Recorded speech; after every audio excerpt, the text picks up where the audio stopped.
and welcome once again to a very, very exciting and entertaining podcast by yours truly, Funk and Fabio, or as we like to be known, Fabio and Funk.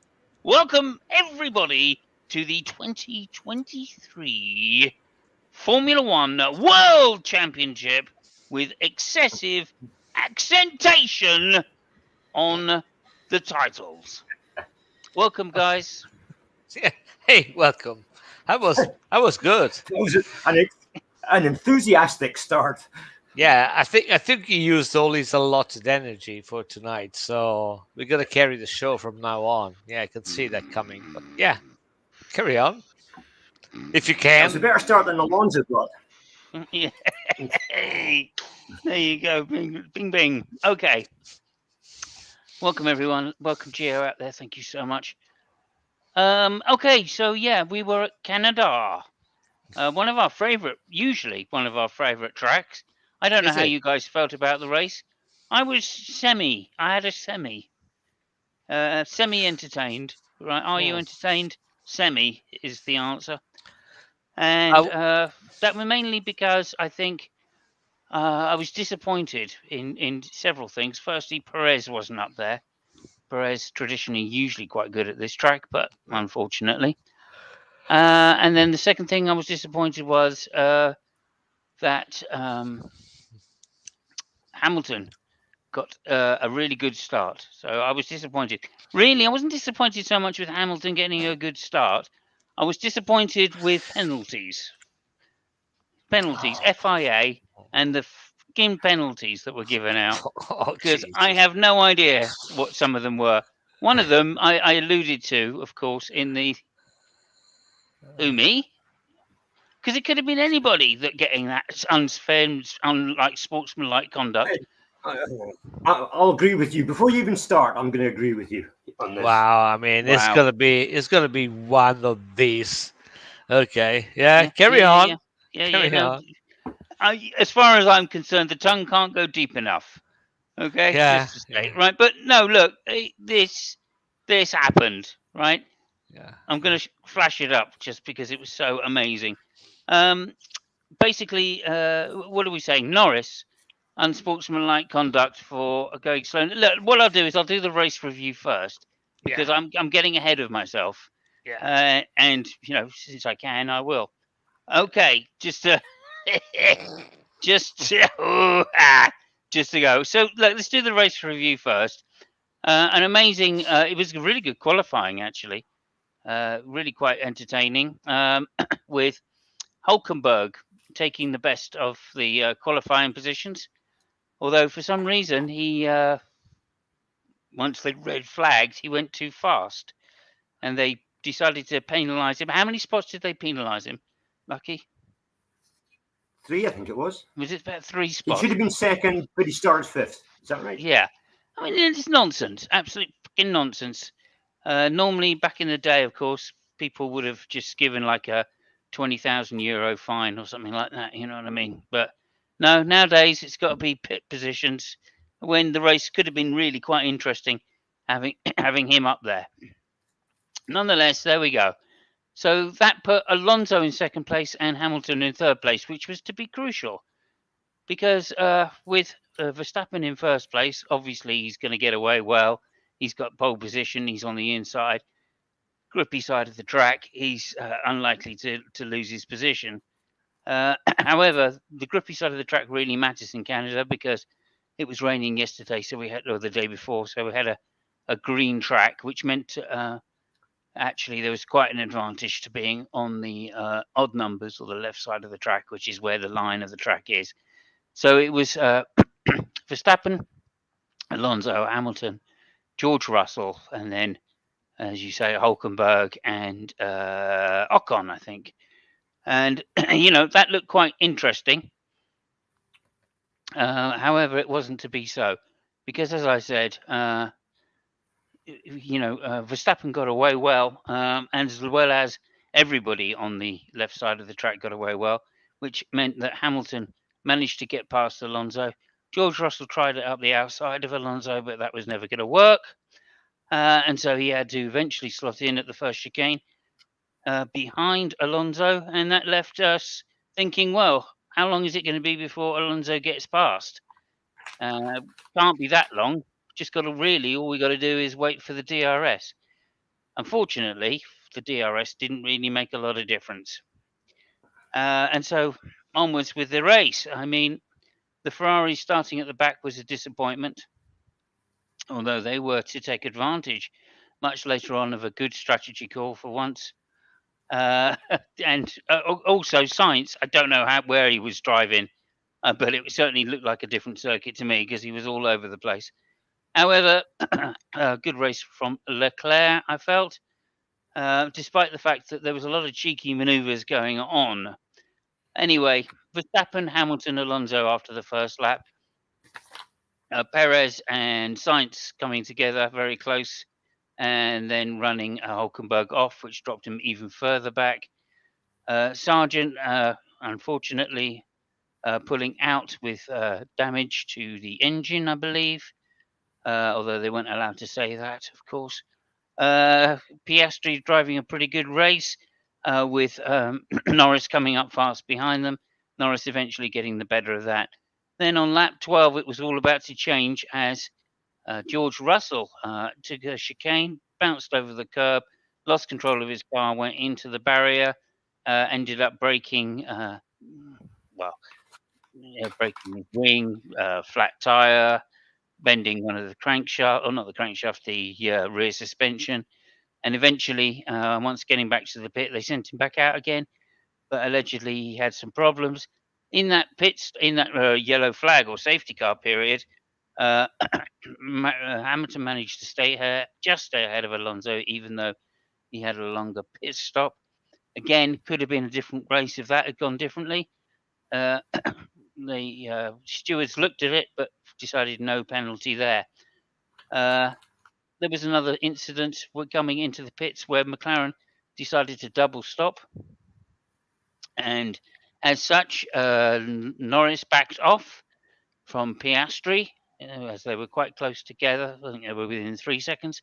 He backed off to about 7 seconds while they pitted and came out. And that was the unsportsmanlike conduct penalty that he was given, with a 5-second, count them 5-second penalty. And that meant that he dropped out of the points from 9th place to 13th place. Very unfortunate for Norris. Many other people have been pinged for slowing down behind a safety car, leaving more than 10 car lengths and getting penalties for that.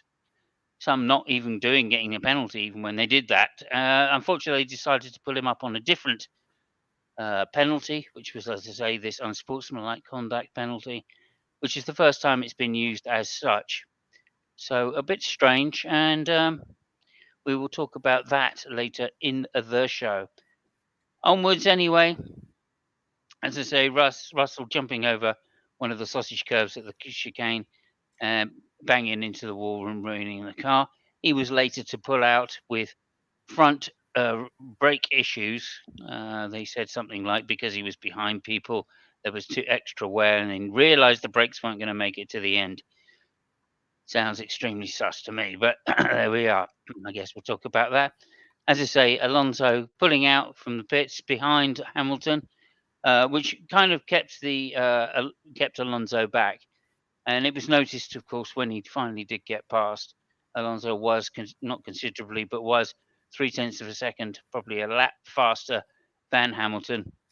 And although that may not have made a difference, there's a chance that Alonso's aggression potentially could have got him ahead of Verstappen at some point early in the race if he'd been allowed to get up there, and that might have changed the dynamic of the race.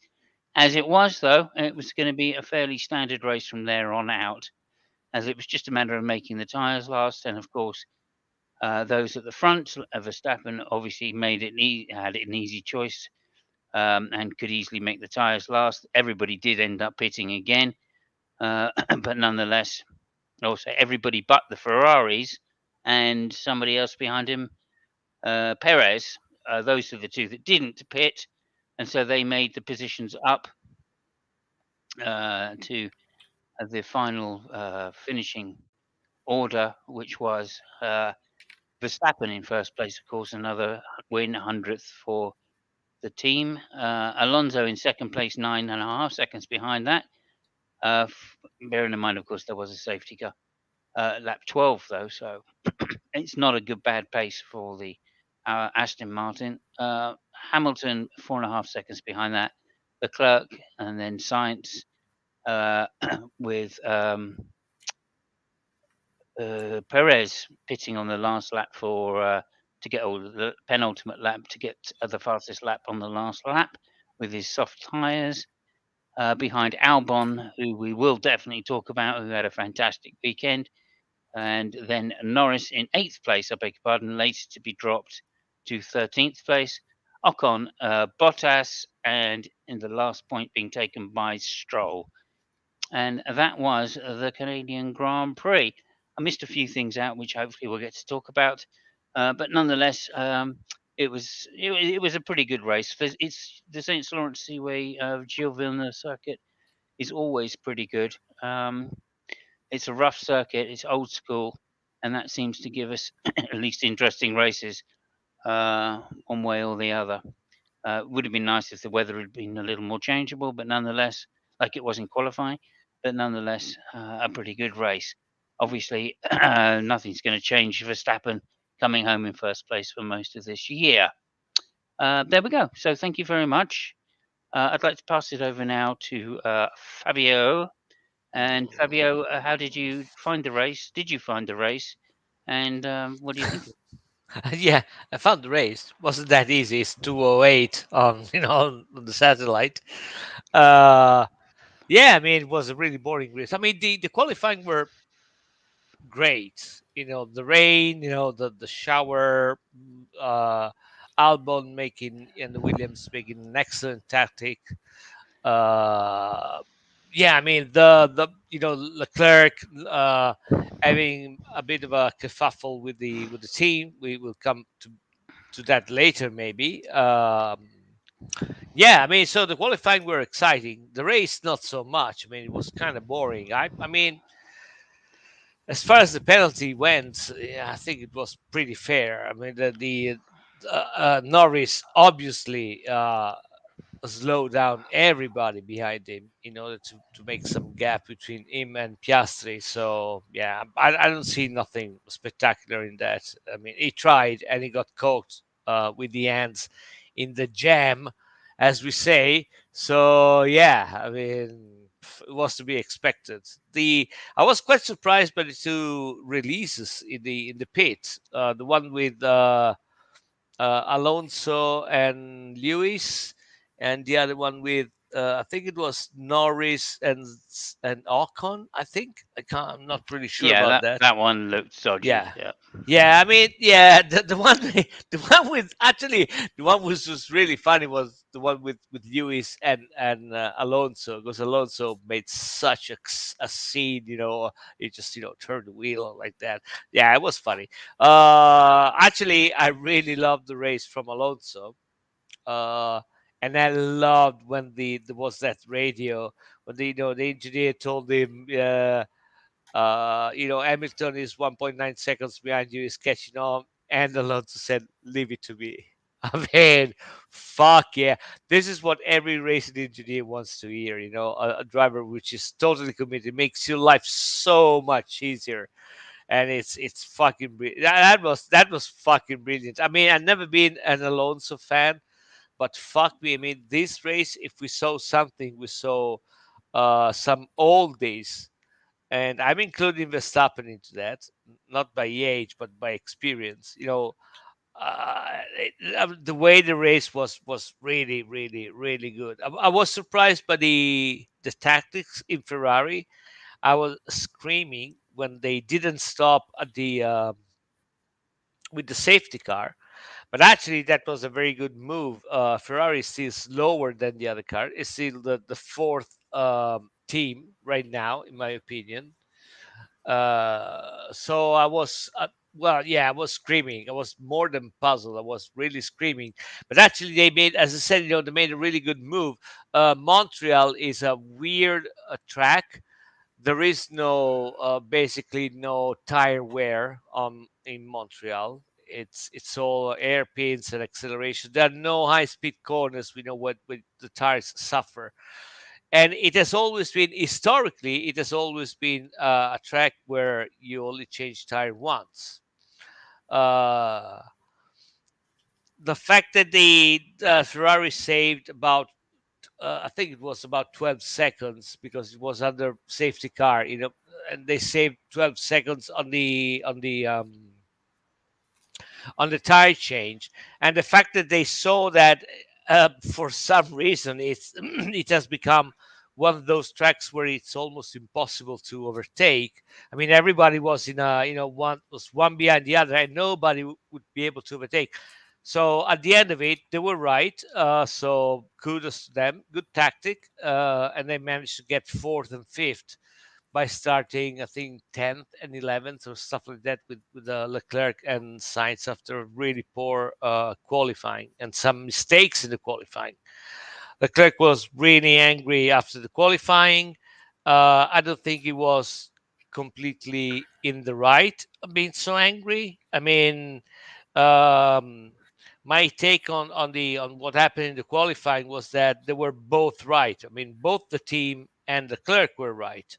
The problem was, so what happened in a nutshell was that they sent out Leclerc with intermediate, and they asked him to make one time with intermediate while the track was dry, and he asked for slick tires.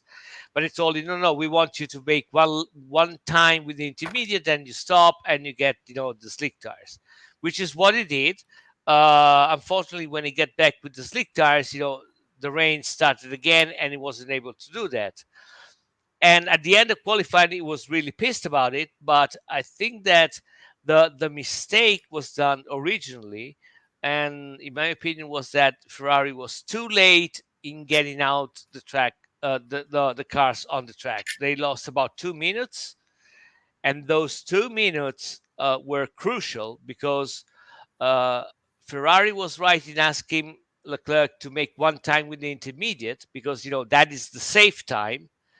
Leclerc, was pissed off because it was dry. He wanted the dry tires, so he wasn't concentrated. He wasn't up. His mind wasn't on the task, and his qualifying was really bad. But I really can't blame. I think they were both right. The problem was again, they got on the track too late, and at that time, that was the only option they could do. I mean, that was the only thing they could do. Leclerc didn't agree. I mean, Leclerc is still suffering, in my opinion, about the fact that he's too much of a nice guy. I mean, if he really wanted to, he should have stopped and said, bring me slick tires. He didn't. So yeah, I mean that happened. Anyway, I mean the race was a better result than they expected. Finally, we saw some good tactic from Ferrari. Yeah, what else? Albon was fucking fantastic with the Williams. Good strategy on the qualifying, and they were able to carry on in the race. That car is fucking fast in a straight line. It reminds me of the Williams of 2 or 3 years ago, where basically he couldn't take a corner to save his life, but bloody hell, it was really fast on the straight. That yeah, it reminded me a lot of that car. So he got in a very good position. Kudos to him. Other things, well, Stroll was basically non-existent. I've talked about Hamilton and Alonso. Great race. Alonso made basically 60 qualifying laps on his car just to try to get and he couldn't. But yeah, really, really, really good race by those two guys. Disappointing Bottas, which was of it. He lost the position and he lost the point uh, in the last corner of the last lap. I don't know, maybe he fell asleep or something. I have no idea. Tsunoda was kind of disappointing. Verstappen is Verstappen. I mean, what else can we say? He got 41 victories, the same as Ayrton Senna. That speaks volumes. I know it's easier now to get victories because there are more races, but still, I mean, it's something to, yeah, to be to be to talk about. Uh, Nothing else really pops in my mind. I mean, none of the Yeah. cars had the usual problems because, as I said, that track is not a very good track. I mean, it's a good track for the tires. There is no wear. The same is going to happen next race I think it's Zelfig, and I think we'll have to see. After that one, it's going to be Silverstone and France. We got to see for those tracks to see exactly what are the values of the cars and if Ferrari really, which I doubt, by the way, really has found some kind of solution to his tire wear. But anyway, that's me. Yeah.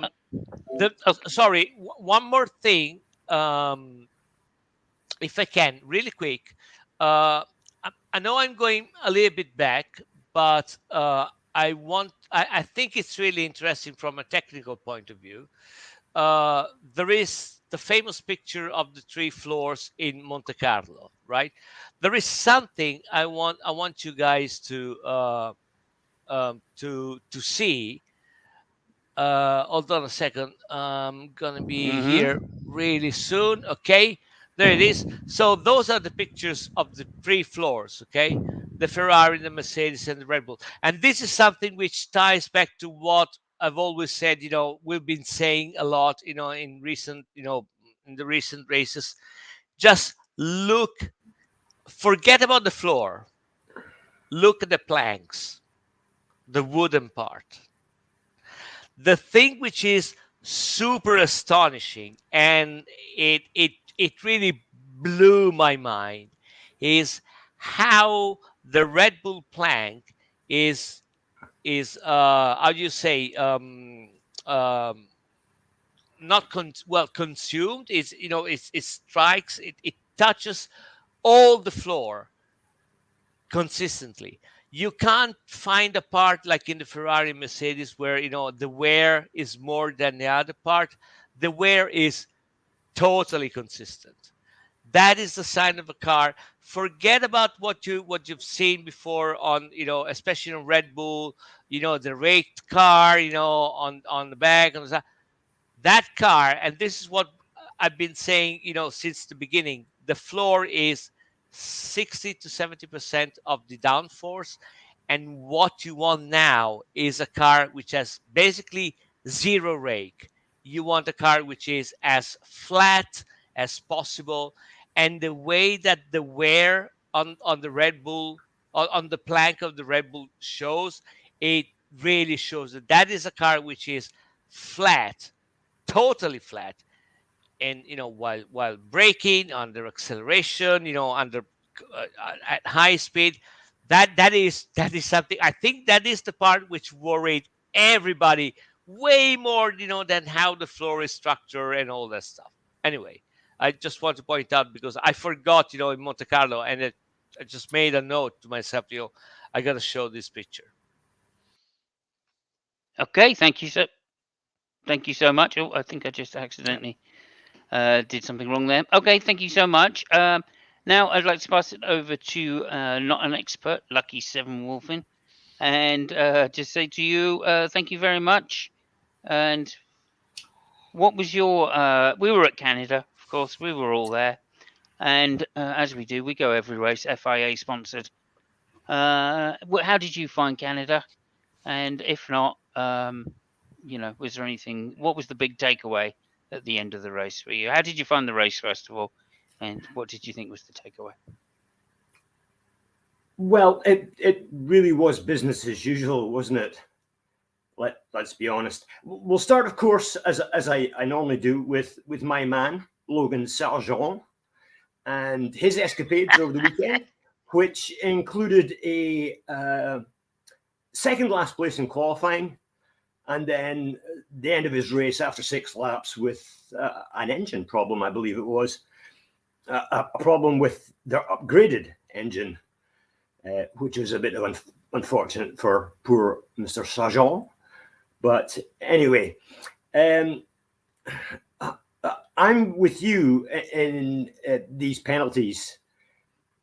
It seems, well, we'll come back to that, shall we?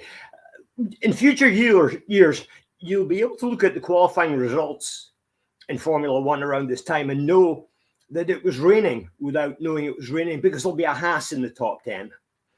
Always seems to happen. If there's rain, there's a Haas gets into the top 10. However, moving on from that, Fernando didn't get a great start. He let Hamilton get past him, and that possibly, and you guys can give your opinion on this, maybe spoiled what could have been a more interesting race between the top two. I mean, there were issues for Alonso later on. In fact, one of the best quotes of the weekend came from one of the Autosport journalists, who said he probed Mike Crack about Fernando's problems. Now, Mike Crack doesn't often get probed, but this weekend he certainly did. What else? As Fabio mentioned, Ferrari pulled off quite a masterful pit strategy, didn't they? It seemed to be well thought out, and it got them a decent result.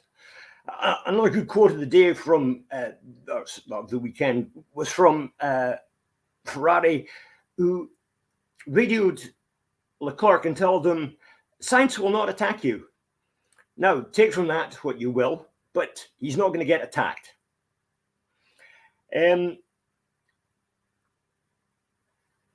Ocon and the Williams, brilliant job. Nobody could get past them, no matter what they did. There was a DRS train there. He led it, and people they were stuck. He did an excellent job. And you could say that, given the fact that Williams is basically a piece of shit, he got 7th place and did very well. What else? You guys covered most of the things that happened in the race. It seemed to be a race of statistics for statistic buffs, by the way. The podium, the guys in the podium, between them have 176 Grand Prix wins, believe it or not. And there's an exclusive club in Formula One that Verstappen is looking like he's going to join, and that's 3 World Championships in a row. The club at the moment is Fangio, Schumacher, Vettel, and Hamilton. And young Max is going to be joining that club at the end of the year, believe it or not.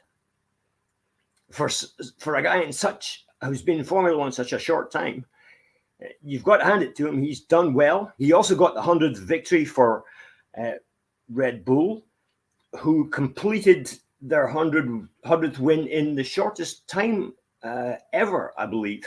Not the shortest or the lowest amount of races, but the shortest time span ever. I think Mercedes holds the record for the smallest amount of races. But what else is there to say about it? I think perhaps I'll just stop there, and we can go on and discuss unsportsmanlike conduct, because that, I think, is something that needs brought up.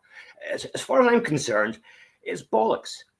You can say unsportsmanlike conduct and just apply it to anything, or not apply it to anything. I mean, look at all the things. At Singapore last year, Perez, he backed up the cars and then used the excuse of he couldn't keep up with the safety car. If anything was unsportsmanlike conduct, that was. Look at some of the things that have happened in the past. What's his name? Hamilton. Remember him squeezing out Nico Rosberg at the first corner of the American Grand Prix? That was unsportsmanlike conduct, but did anything happen? No. It's so randomly applied, this rule, and you can twist it to apply to pretty much anything you want it to, and I think it's complete bollocks. Okay, thank you so much for the race review. And yes, we are definitely going to talk about that. I do want to go just through a couple of things that have been said in the chat, first of all, though. We will definitely come back to that because that is a major talking point as far as I'm concerned. But I just want to address what's going on. So going first with the slicks and drying tracks makes me immediately like this guy. Of course, I think you're referring, Bub, to Alex Albon. Albon. Notice how I said that. And I thought you might appreciate that. And yeah, basically, yeah, he's always been really confident on slicks, on wet, on drying tracks. He's a bit of an expert like that. Obviously, he's a British racer, and like the Dutch racers, we're all good on wet tracks because that's all we really race on over here.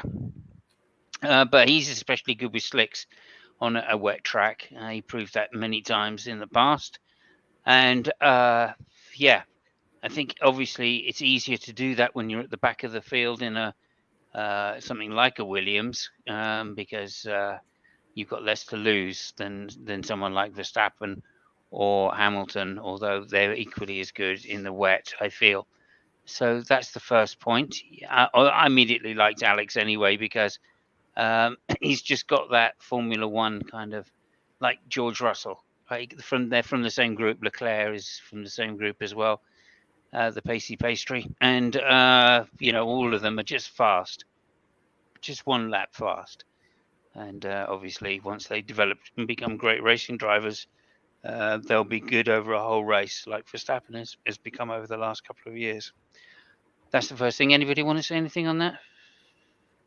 I think I actually credited Ocon with Albon's drive there. I did, of course, mean Albon and the Williams Albon. rather than Ocon. Yeah. Fabio, anything there? I mean, not really. I mean, I already said, my piece about the Yes, the penalty and all the stuff. So I mean, okay, I just want to address the questions first, so we'll move on. Got a few. Oh yeah, yeah. I'm a Verstappen fan and would like to see a new teammate for him. Perez just doesn't cut it. Mm-hmm. Fabio, you've already responded, I see, but just say it so we're Yeah. live. I think Perez is so. First of all, let me put it this way: if Verstappen did not race this year, the last 3 races would have won by 3 different people, and none of them would have been Perez. Verstappen is racing a car. Verstappen is in a great shape. It's a great move, right mind. Nobody denies that. And in the same breath, you should say that nobody denies that his Red Bull, the way he drives that car is almost in another league. Perez is so bad that he is behind all other cars. While the first one, gives easily 7 seconds when he's driving, when Verstappen is driving with an elbow down and probably smoking a cigarette.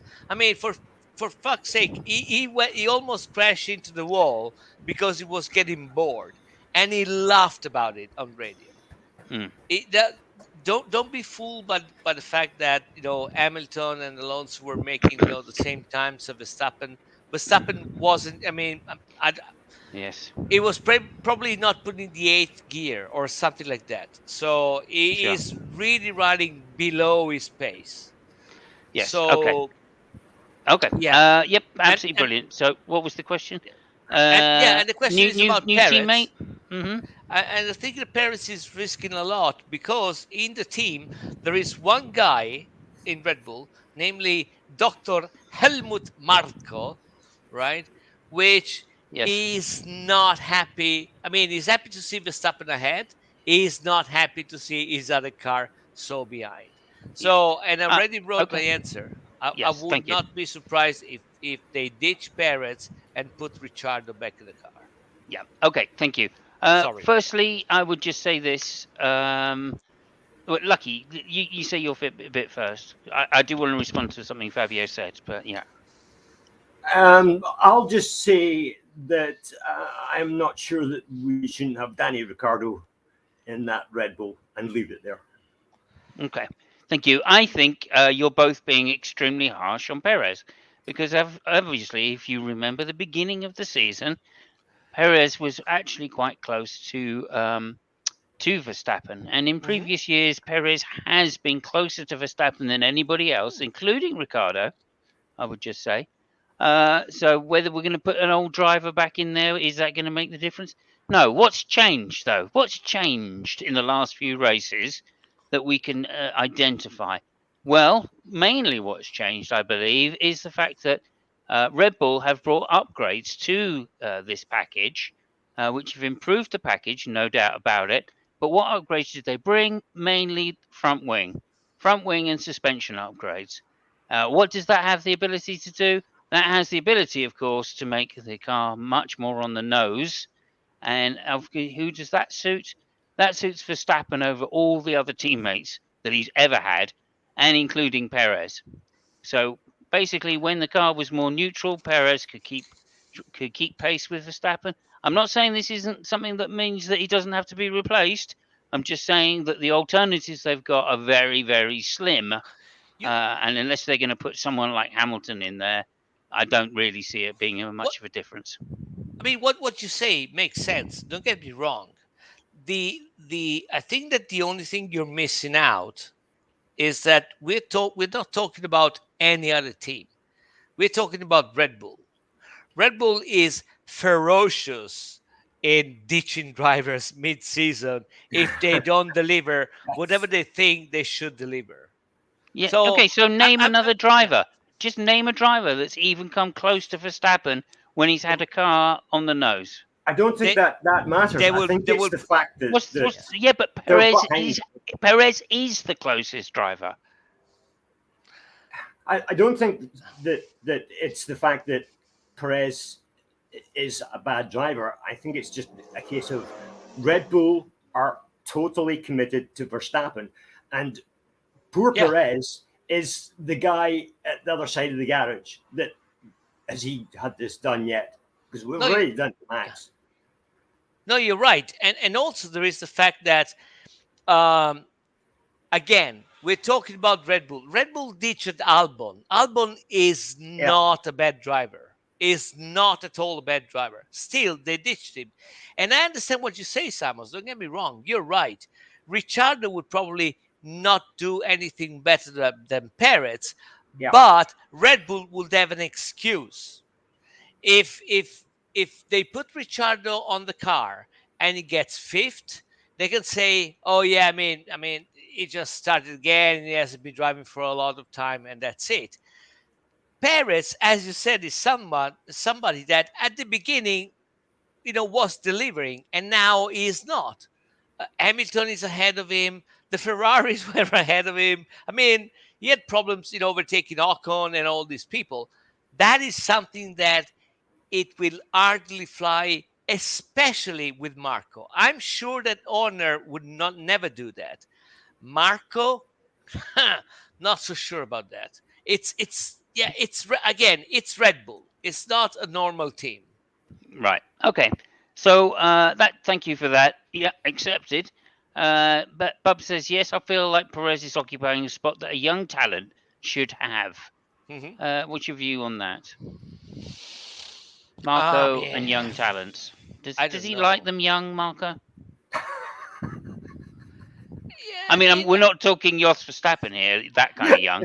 What we're I talking think about is Marco. okay. So I can see the slippery slope, and I will go down the slippery slope just at first, and I will say that Marco likes young ones if he can groom that from the start. Yeah, I'm not going to disagree with that because that Yes, he has form of taking yes, young drivers and yeah. turning them like Verstappen, young Yeah. man. He was the very youngest driver ever in Formula One to win a Hmm. race, I believe, Yeah. and unfortunately not quite the youngest of all time as a world champion, but he really Hmm. tried hard to give him that extra push from behind to really generate the kind of pace that Verstappen needed to Yeah. become world champion at a very young age. So yes, he's definitely got a lot of records. He's got a lot of form, as we would say, to do with that kind of thing. However, my issue with it is that if they put a young driver in, right, then they're kind of saying, well, okay, look, if we choose somebody that's too good, then that's going to upset the team. If we don't choose someone good enough, then we may as well just have Perez in. So there's quite a dilemma there, I feel. Yeah, Very but much still, like Mercedes had when they put George in. They didn't want to put George in the year earlier because they didn't really want to upset the team. yeah, but I mean, they still need somebody who delivers. I mean, God forbid what the fuck happens to Perez if at the end of the year, and I'm not saying, I mean, that is not something which is too far fetched, but just think about what might happen to Perez if they win the Drivers' Championship and they lose the constructor. Perez would probably be nailed, to the Mm, all in the Red Bull main, yeah, building, yeah, right? yeah. So can they Hung by the risk te- it?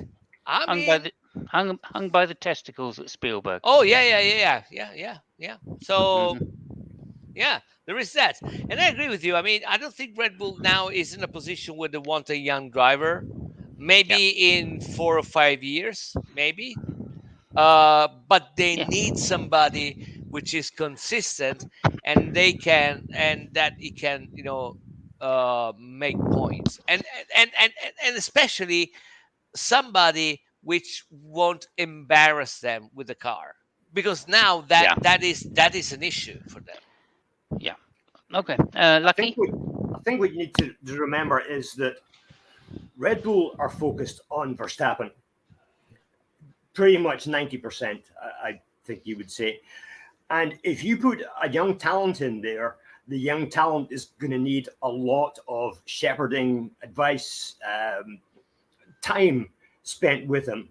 And if you're spending all your time with uh, Verstappen, you don't want someone who's going to be led by the hand, basically, throughout the season.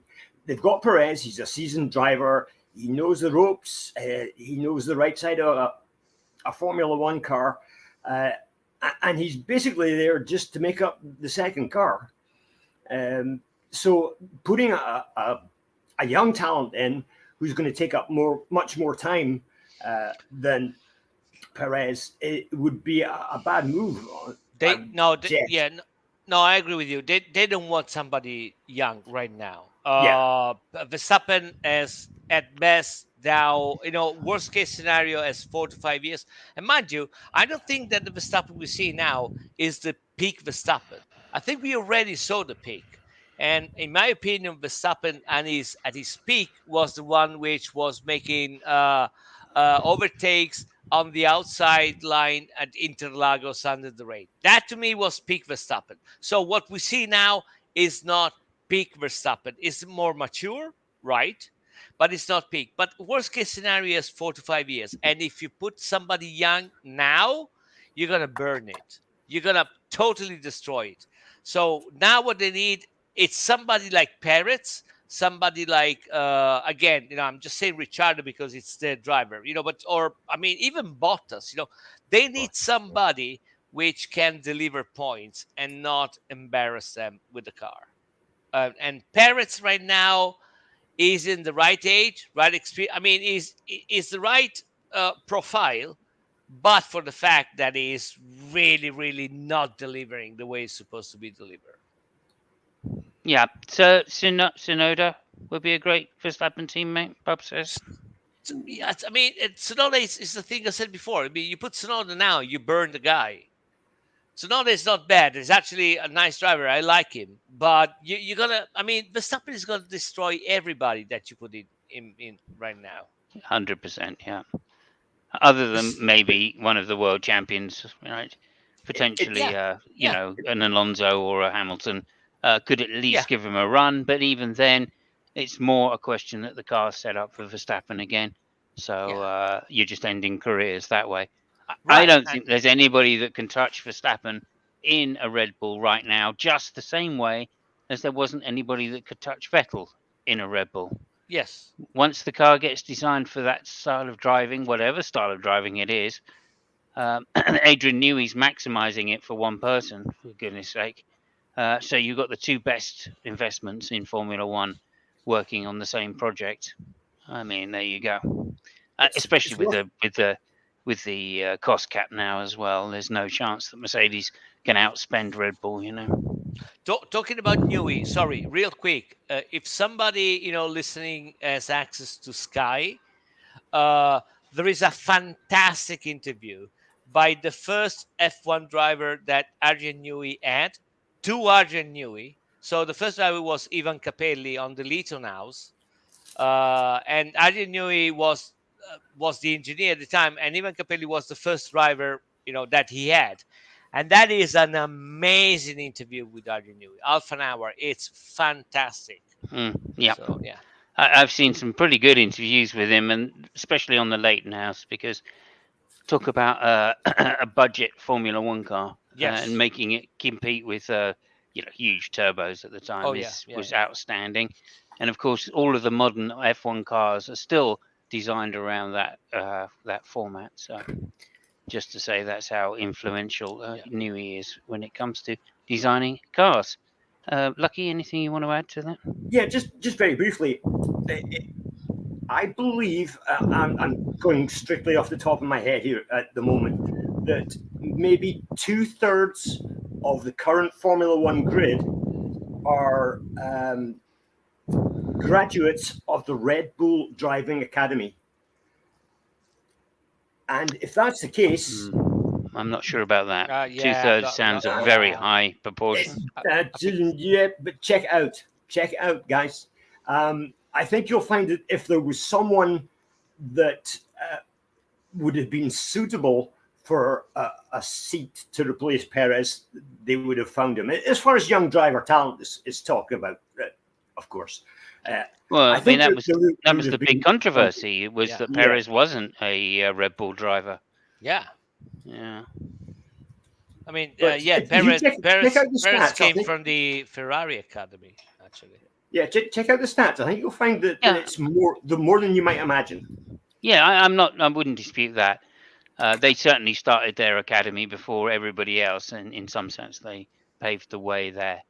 Vettel being a really great example. However, in fact, Ferrari had an academy as well for a long time. It just didn't produce any results worth talking about. Well, I mean, other than Formula 2 and Formula 3. Perez was from the Ferrari Academy. Yeah, he got dropped there, did he not? Yeah. He just decided to go whatever the fuck he wanted. Again, Ferrari's a different kettle of fish, because unlike, they don't have a helmet marker that's prepared to sack every driver. Yes. That comes his way, So there is that as well, and they don't have two teams that they can. Well, I suppose they do now, but they didn't at the time. Have two teams. Haas wasn't really a team that they could influence that way. Anyway, look, just to say, I believe Bottas holds the lap record for Gilles Villeneuve. Is that right? Is that from when he was still at Mercedes, presumably? I mean, I don't know. I've stopped watching Bottas. I don't even know if the guy is racing anymore. I mean, I just there is Zhang Zhou with the Alpha, and then there is another dude which gets overtaken at the last corner of the last lap, and he loses the point. So yeah, absolutely, and of course, we should really give him his full nickname. Fucking Bottas. Fucking Bottas. Yeah. I mean, so it is my opinion that was exactly what was shouted at the Alfa Romeo pit, at the last corner. Fucking Bottas. Yeah. He says, yes, it was Mercedes. Yeah, I think it might have been 2016 or something like that. And, that's because in qualifying, I think, is the lap record that he did. So there you go. Anyway, moving on. 2019 it was. Was it really 2019? Yeah, oh my God, time passes so fast, doesn't it? 1:30. Okay, so I mean, sure. Bottas is not that fast, but yeah. I mean, time flies fast, but give him the car, Yeah. But anyway, there we are. Okay, so moving on. We've got 10 minutes for the hour mark, so I'd like to just do that. Just to say, penalties. FIA still handing out penalties like they're peanuts. Inconsistently handing them out, I think, is more accurate. Yeah, new ones as well, just to give a bit of variety. Listen, I'm not talking about penalties or tires, you know. So yeah, you guys carry on. I mean, Damn! I was ev- just about to bring up tires. everybody was so riled up after the Verstappen Hamilton thing, the penalties. They ditched the guy, and then this happened. So I mean, fuck it. You know, you called for it. Now, I mean, you Yeah. have what you asked for. Now deal with it. Yeah. In some sense, yeah. The Yeah, when you say that, we're referring to Abu Dhabi, yeah, still, of yeah, course. yeah. Yeah, Yeah. yeah, absolutely. Making So their own shit up as they go along. yeah, I mean, I mean, all the teams, so whoever gets the penalty has zero sympathy for me. Yeah, which is why I put that. This is why I did the thumbnail like it was, because if you look at the thumbnail, Mhm. any infringement based on the principle of fairness in competition, behaviour in an Yeah, unsportsmanlike manner, or attempt to or I mean, we got three things already, or mhm. an attempt to influence the Yeah, results of a competition. Okay, well, who doesn't, right? Like, okay, so everybody's guilty, okay, in a way that is contrary to sporting ethics. no, I but that, think I but that that mean, could it be any more vague? it is. It's so. Here's the thing. That is a very sensible article, and the only way you can enforce. No, it is. It actually is. I'm dead serious about that. Fabio, The stand only up and show us the back of your T-shirt I'm again. afraid I've had to penalise him for unvodsman-like conduct. Listen, get him to stand the up and only show us the back of way his T-shirt again. the And that's only a way description of you that can rule. enforce that article is if you have somebody with experience and consistent. And the FIA decided to fuck off with that. And now they got a bunch of dudes that they change every two races. And of course, it's not consistent. What the fuck are you expecting? You know? That's true. So, That is true. yeah, fuck those guys. I mean, yeah, they can get on. I wouldn't piss on them if they were on fire. The back of your T-shirt said vague but exciting. Was that right? I Yeah, think you yeah, could yeah, describe that rule as vague but exciting. yeah. Okay. Okay. Fair enough. Fair enough. I was disappointed with quite a lot of things. I did think that, speeding under the red flag was an excessive penalty to take it out of his positions on the grid. That could have been handled in different ways, I think. Although I do agree that it is a driver penalty and not a team penalty. Penalise them for looking sideways, exactly, or looking in the mirrors. That was another thing that happened at this weekend. It can happen. During the rain, Hamilton said, "Oh, I can't see behind me." I thought, hang on, first rule of Italian motor racing. Or driving. It's not even motor racing. First rule of Italian driving. What's Mhm. the first rule of Italian driving? Our Italian expert. Yeah, ditch the rear view mirror. Just Yeah, yeah, and why? just Got to say why. because I mean you don't care who's behind you. I mean they got it. They have the problem, which is you. You don't have you don't care about people which is behind you. You only care about people which is ahead of you.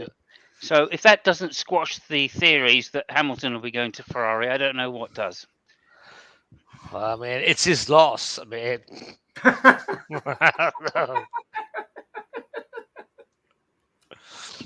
Just Yeah. saying. Okay, that's fine. Okay, so that's penalties, FIA penalties. When are we going to get the consistency? Fabio, no, we're never. Lucky, No, what I do you? mean when, Well, when you have not now. It's when changed it again. Yeah. yeah, I mean when no when you put somebody and you let him stay for long Yeah. enough that he can develop a consistent set of criterias. That's it. Yeah. So never, in other words, because that ain't never Well, going to happen now, is it?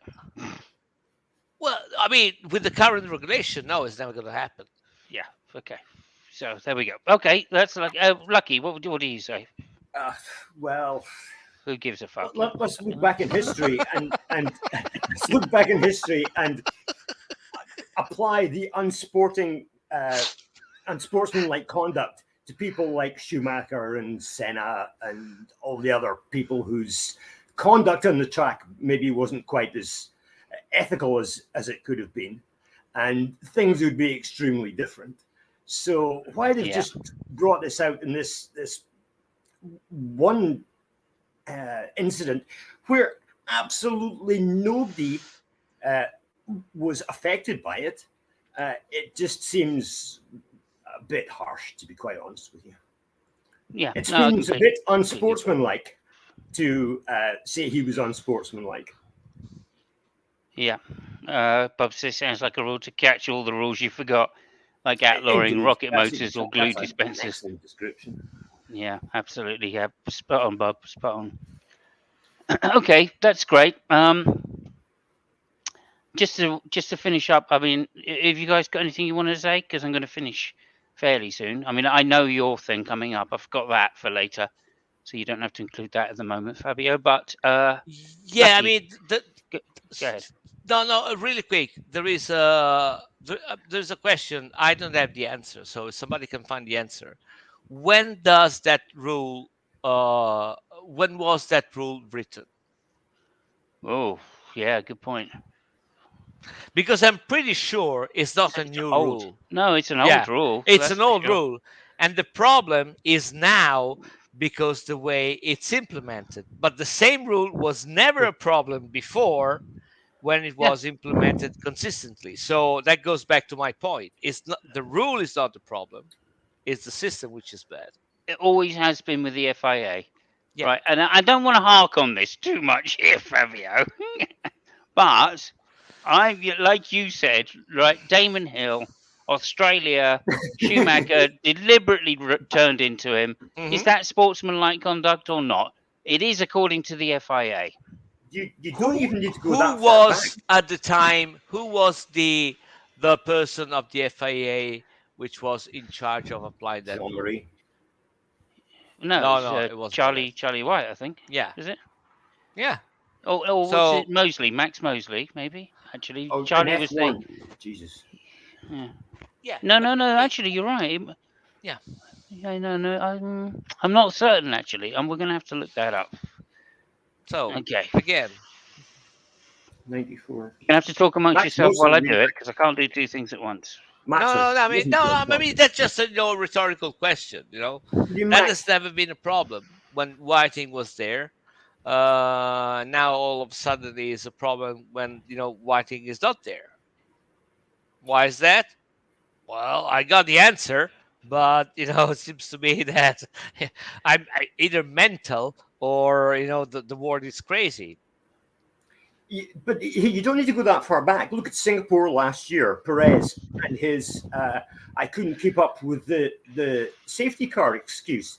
He backed up the pack in exactly the same way. And did he get a penalty? Did they say it was unsportsmanlike? No. You're proving my point, because last year there was already the system that we have now. Mm-hmm. So I totally agree with you. That's what I'm saying. It's so inconsistent. Who decides what's unsportsmanlike or not? Is it a fucking committee or what? Yeah, stewards, I guess. Yeah, but I mean, okay, yeah, I don't want to harp on that too much. I mean, I think that we all said what we want to say, so let's move on. Yeah. Fair enough. Okay. And so the last thing I just want to, two things I've got to finish with actually here. Firstly, Mike Crack says, very excited. Not even vague, but excited, just very excited. Mike Crack is very excited, is what we can draw from that, because his man he came second. And coming second is always worth getting excited about. Before we finish, just with the race itself, do you guys think that Alonso might have done better had he managed to stay in second at the start? No. I feel the same. Yeah, I think he might have given it a good go, but I don't think he'd have kept that. Okay, so just go ahead. No, Verstappen was playing, so exactly. The same way he has been doing for the last 2 or 3 races. Since their last upgrade, since he got the car on the nose, he's been fucking about. Anyway, there you go. That's my opinion. I'll just say, please like and subscribe, everybody. that watches this, if you're still watching, definitely like and subscribe. We want to hit 50 million subs before the end of eternity. So there we go. Please do that. Oh, Yeah. and of course, get Great Shadow Legends, because like we might be sponsored by them in the future. Those are the two things. I just also want to finish up with one thing. There was some good news, was there not, Fabio? Yes, there was a fantastic race happening. Not this weekend, but the weekend before that. But before you talk about that, I was actually, in honor of you, Fabio, going to mention this. I had it Okay. all planned out, but on you go. No. You go ahead then. No, Yeah. no. You guys all had this planned Well, at the someone same time. mention it. So Yeah. Someone Fabio, Okay. mention it because I you want to go put the ahead. picture You up. go ahead. So, well, I mean, what happened is that Ferrari won the Le Mans race. That so that wasn't the 100th Le Mans, as a lot of people said, but it was 100 years since the first race took place. Big return from Ferrari in endurance races with the new hypercar class. The car is brand new. The French did all they could to fuck them up, including a weird balance of performance thing, which basically put the fucking Peugeot ahead. And this year, the Peugeot have been like trucks riding on a racetrack. They're really bad, and they put some weird balance of performance so that the Peugeot were able to actually be ahead of the race, and nobody could figure out how the fuck they were so fast. Yeah, they were so fast because they put a lot of weight on the other cars. That wasn't enough because they one I think broke down and the other one crashed into a wall at 2 a.m. in the night. That Mm. was actually a very fantastic race. Really close race for a 24-hour. So yeah, good job for the guys. Really happy about that. And one of the drivers was Antonio Giovinazzi, which Giovinazzi. Simon remembers when he was driving Yeah. for the Alpha. Was so keen on pronouncing him correctly, and yeah, Antonio was one of the guys which won that.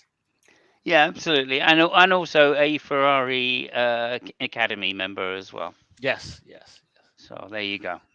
Yeah. Ferrari do have a place even for other drivers besides. Also, go ahead. You go, Lucky, first. Sorry. Yeah, there was some rumors, however, of suicide squirrels that were brought by Ferrari to sabotage cars. One of the Toyotas could have given the Ferrari a good race, but hit a squirrel, and that squirrel caused damage and slowed them up a wee bit. Yeah. Special department was made at Ferrari. Yes, Men indeed. who stare at squirrels. Well, indeed. Mm. But I had planned talking about this.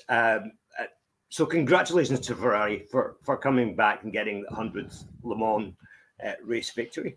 Yeah, Good job. it really is an achievement because how long has it been since they last won at Le Mans? 50 years. It's as long as 50 that. years. 50 years. And what car was that?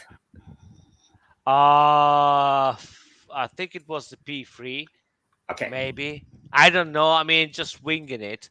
Yeah. But it is really important because I mean, again, it's been 50 years, so nobody really remembers that. But if you look at Ferrari history is what is really rooted in those kind of races. F1 came after that, but I mean, in the 60s and the 50s, endurance races were the shit.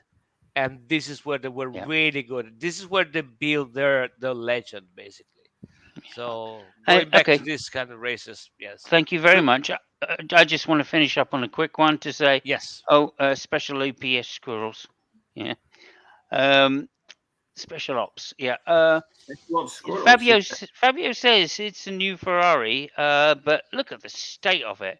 If that's new, I'll be fucking surprised.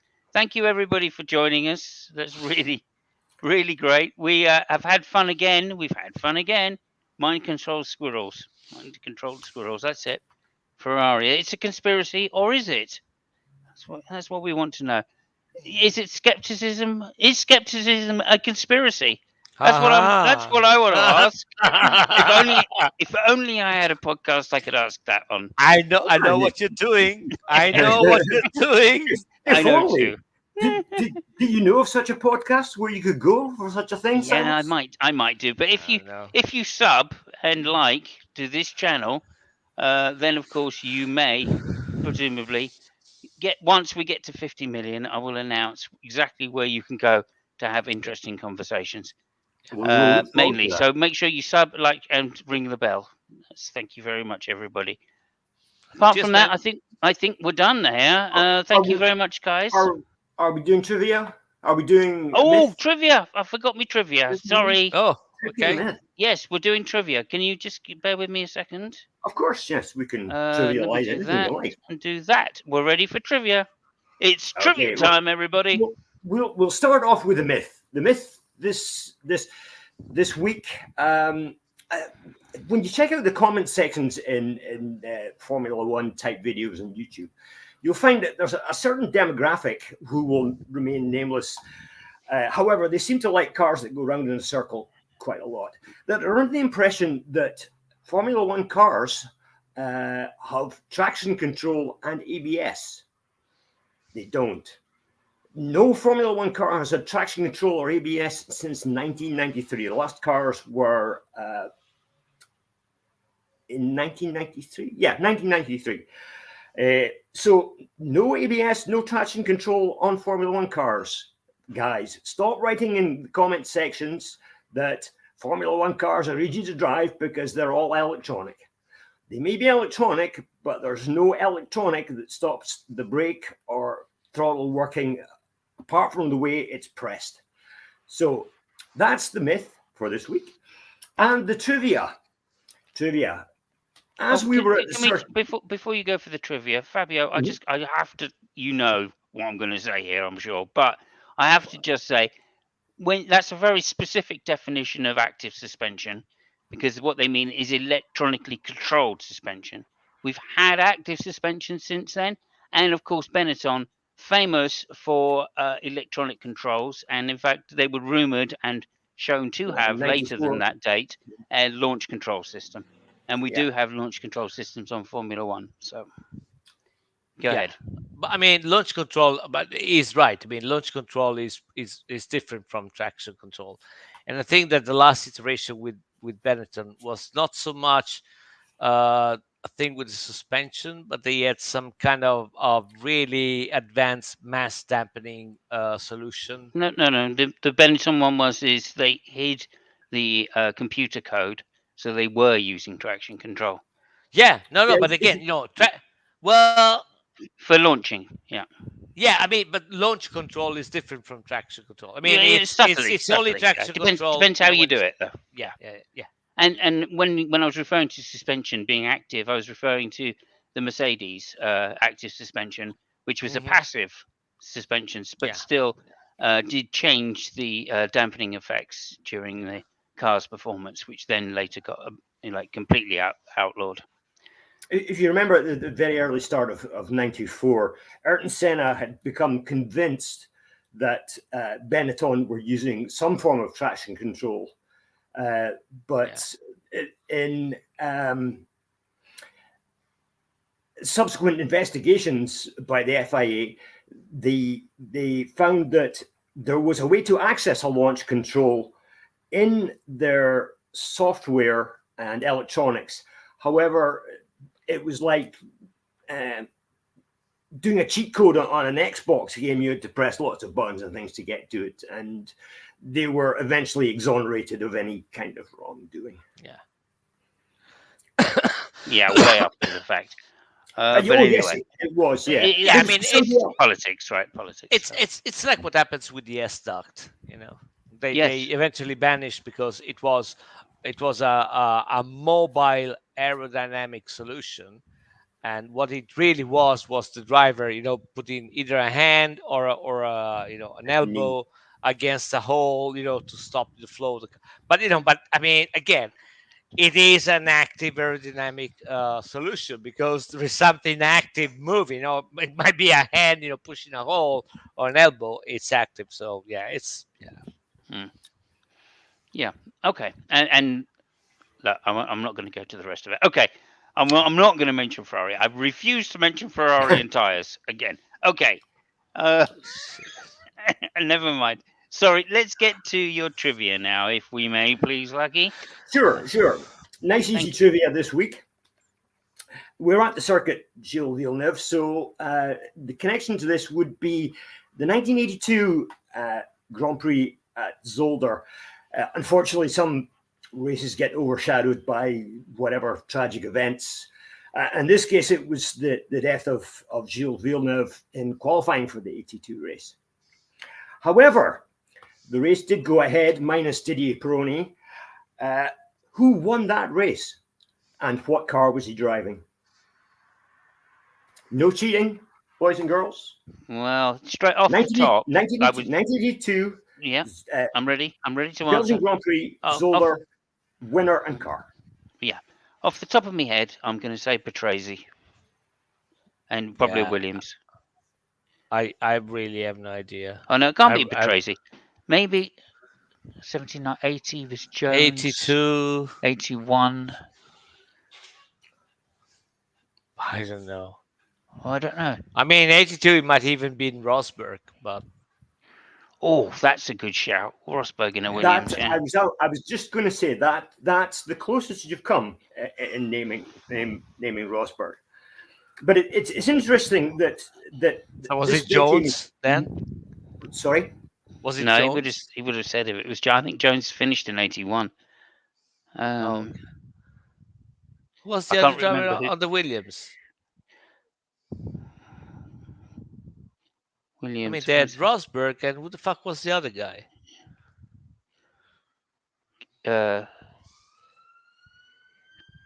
Kiki. What's his name? I have no idea. I don't know. Maybe so. I think it was the other Williams. Based on what you said. Well, did I say Pironi or Patrese? Oh, he's dropped. Oh dear. We never know. That's unfortunate. Yeah. Oh dear. Okay, well we're gonna leave it. No, we're not. We're not leaving it there. No, we're not leaving. I mean, we're gonna Google that. We will wait. Yeah, we're gonna wait for him to come back and tell us the answer. Okay. Yeah. Don't worry about that. Older. Okay. So we can't guess. Oh, we have. He's back. He's back. God, you've been caught. Yeah. So unfortunately, either Bob or Gio have got it either. Do you want a clue? Yeah, give us a clue. Yeah, give us a clue. His teammate was Nicky Lauda. Oh, Lauda was probably in McLaren, maybe. So, yeah. Who was Lauda's teammate? Lauda and Watson. Yo, you got it. Well done. Wow, really? Okay. With the clue, I got it. Okay. Well done. That was an extremely good guess. As I was saying, remembers that it wasn't a guess. You told me it was the McLaren. Yeah. So you told me which McLaren it wasn't. So that kind of narrowed it down. Funnily enough, I remember who got the pole position. Go on then. I don't. Who got the pole position? Oh, it was Alain Prost on the Renault. Ah, okay. Yeah. That's right. Renault was second in the Renault. And Rosberg got second, I think. No, it was in the race itself. In the race, yeah. That's why he said it was so close. Race, yeah, it was Rosberg. Yeah, that's exactly why I said that you come really close with it. But yes, it was. Zolder, for goodness sake, I don't know what the deal was with Zolder. It just seemed to be a track that was jinxed as far as Formula One was concerned. The death of a mechanic who fell off the pit wall and was hit by a car, I think was in 81. Was it 81? And then there was the other mechanic who died after one of the cars stalled just before the formation lap, went to the back of the car to try and start it, and then was hit by the other car from that same team. I'm trying to remember what the hell team it was. And he was also killed outright. I remember watching that live on television. It was a horrendous situation. But Zoller, the jinxed Formula One track. And anyway, there we go. Simos gets the point today, which puts him, I think, in a lead of 8-6, if I'm not mistaken, in the standings. Yeah. Fabio's going to have to bring an upgrade to the next round, I think, perhaps. Upgrade package to try and catch up. I just wanted to just add in a further bit of trivia here, which I've just kind of remembered and looked up. That it was Piers Courage that died at Zandvoort. Oh That's yeah, Williams as well. So it's not just Zolder that was cursed. Magnesium car. Zandvoort as well. Yeah, Mind you, Zandvoort, it's a lot of where Roger Williamson was killed in the fiery accident as well. Do you remember? Yeah. That was. There you go. I mean, Zandvoort's always been a tricky circuit because of the sand, especially back in the day.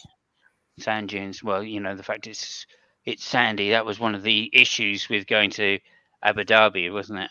The sand on the track at the beginning, and it takes so long to get it off. And now with the shortened times, you know what I mean. Anyway, also the fact that you had fucking fences, to stop the cars, didn't help a lot. So, yeah, especially Porsche. It was after wire that. Fences. Yeah, it was after that Williamson was killed that the rule became there had to be some sort of fireplace within 30 seconds of every point of the track.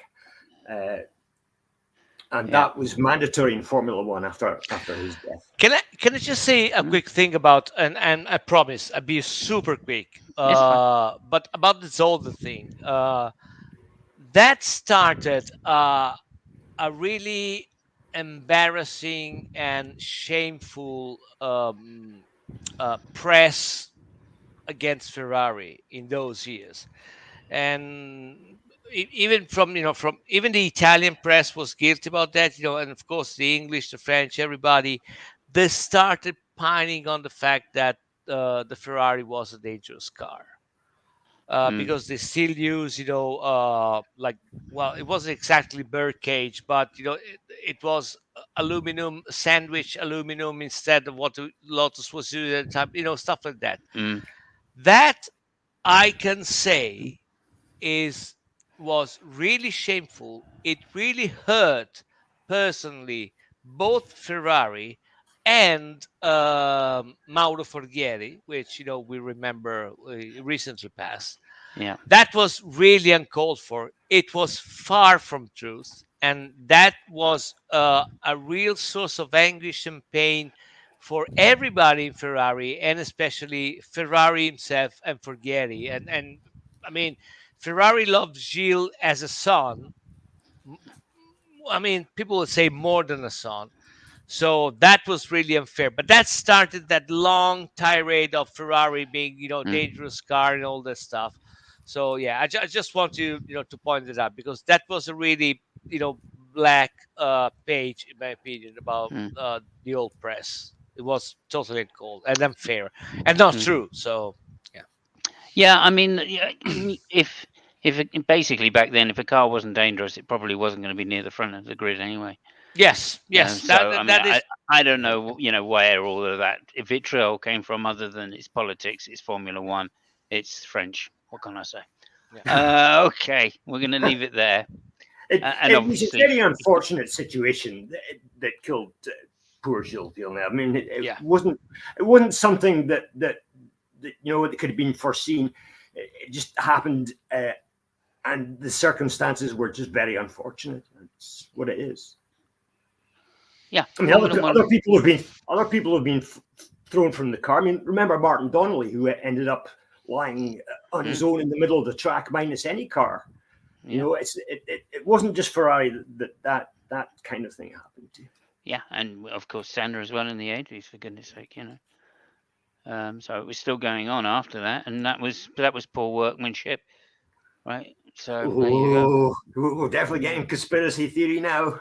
I mean, I think it was shown to be a cracked steering rod, wasn't it? So faulty steering rod, basically. We'll have to have a show about that entirely, but it'll need to be like a 10-hour stream, I think. Okay. Anyway, look, thank goodness that things have changed since then. That we can have world champions like Hamilton and Verstappen, that even if they crash, are going to be in good enough health to carry on, because that certainly wasn't the case in the past. Oh, And sorry. No, no, sorry. and I'd pass it over to Fabio for the final words. No. I just want to. Because I just remember, but I think it's interesting.